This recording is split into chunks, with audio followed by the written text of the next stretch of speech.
Good morning. In this video, I want to have a discussion about patriarchy. And I'm going to do a little bit of painting while I'm at it. Um, I need to mix a few colors here.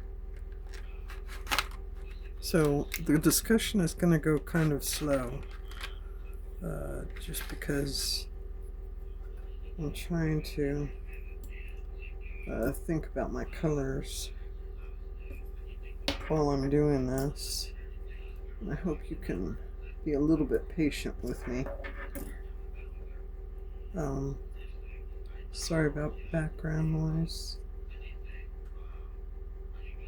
Anyway, it's very cold out.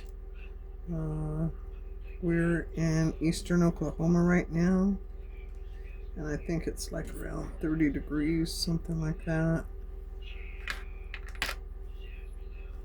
So it's kind of cold outside right now. Uh-oh, I lost my cat. Okay. All right, so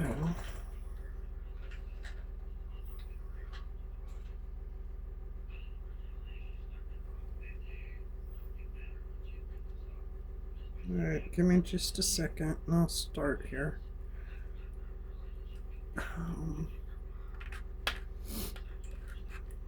So this is going to be acrylic on paper, and I have a couple of different kinds of paper going on here. I don't know if you can see it, but I have here on the right hand side, it's probably to your left,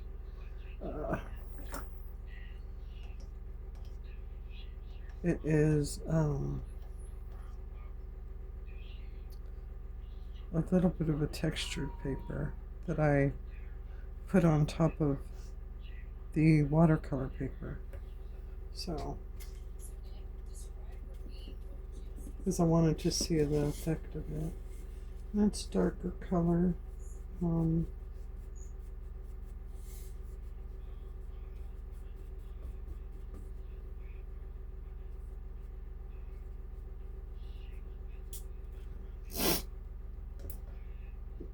Okay, here we go. Wait a second. Okay, I'm gonna reach over here.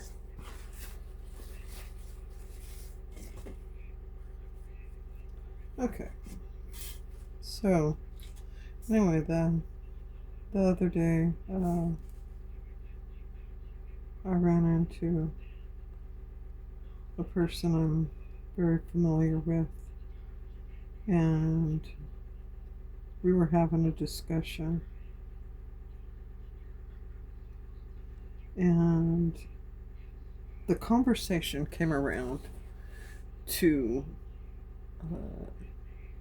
talking about Giselle Pelicot, and she's a French woman, or she's a woman who lives in France, and they discovered that her husband Dominique had been drugging and raping her and inviting men from the internet over to rape her for more than a decade. And he was filming all of it. So I had just gotten done reading about it, and I was just, I don't know if you can say outraged, but I was upset by it because I don't understand how someone can do that to someone they supposedly love. I mean, this couple had been married for like, I don't know, 40 years. And he did this to her. So I just couldn't wrap my head around it. So anyway, I was talking to her about it, and she came out with, this is another woman that I'm talking to and telling her about the story. And I told her to look it up. And she said, well, she had to have known something if this had been going on for so long. And it just shocked me the way she said it, because it sounded vile, almost like the woman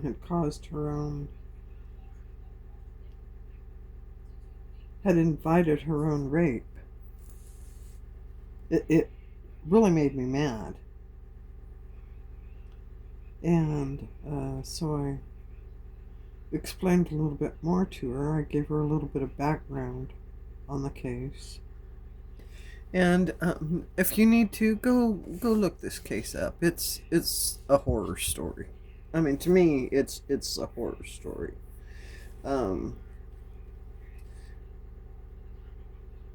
But she still argued with me about it, and because it's like she couldn't wrap her head around how this woman could not know. And I explained to her, look, this guy had been drugging her.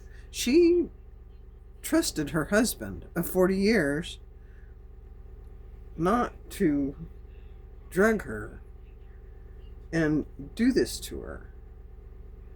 And so anyway, to me, this is just like another case of blaming the victim, right? It's for some reason it's kind of typical these days of, I don't want to be stereotypical. I don't want to place the blame on a certain segment of our population, but it just seems like there are some people who are more prone to blaming the victim than others. And I was really upset by it. I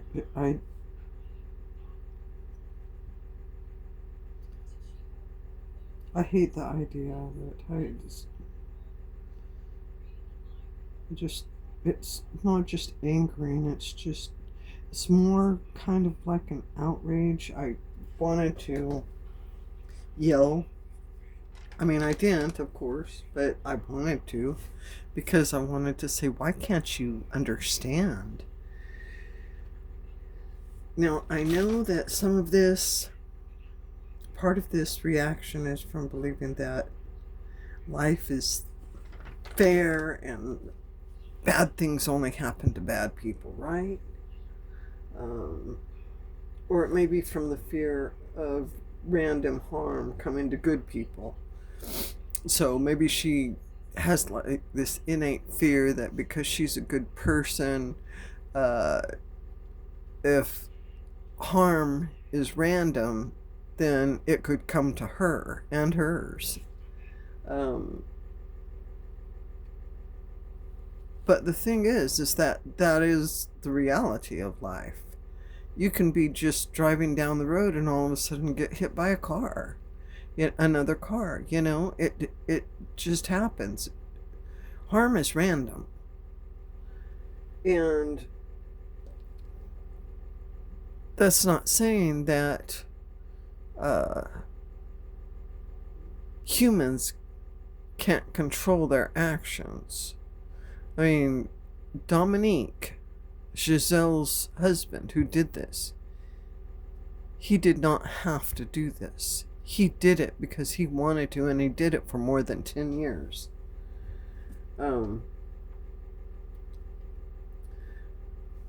But I believe... Oh, I got a cat up here on the table. No. Go on.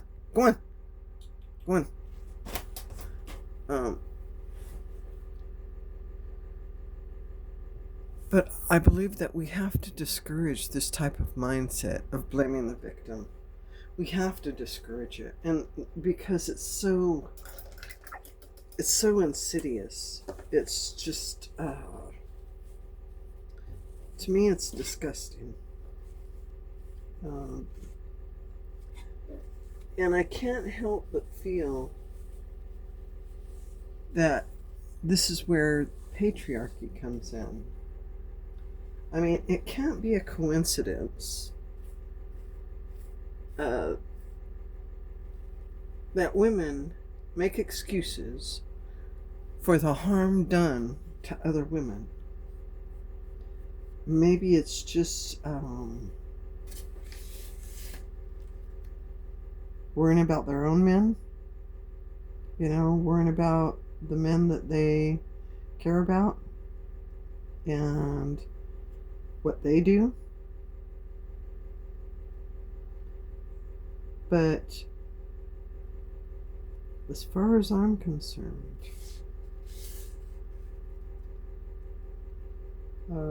there is no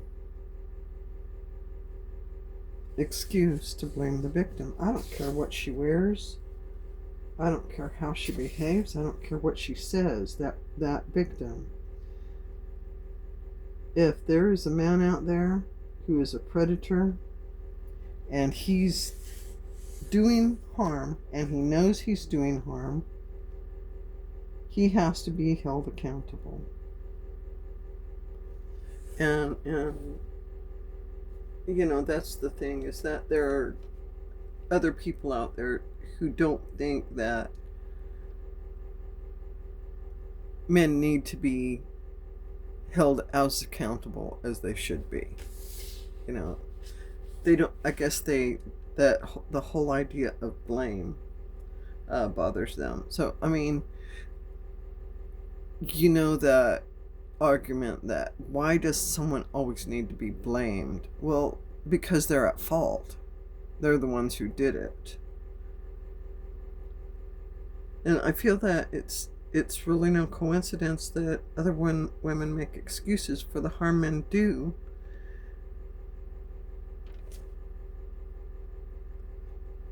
And in that, the idea that we're talking about centuries of grooming. I mean, that's just something to think about, right?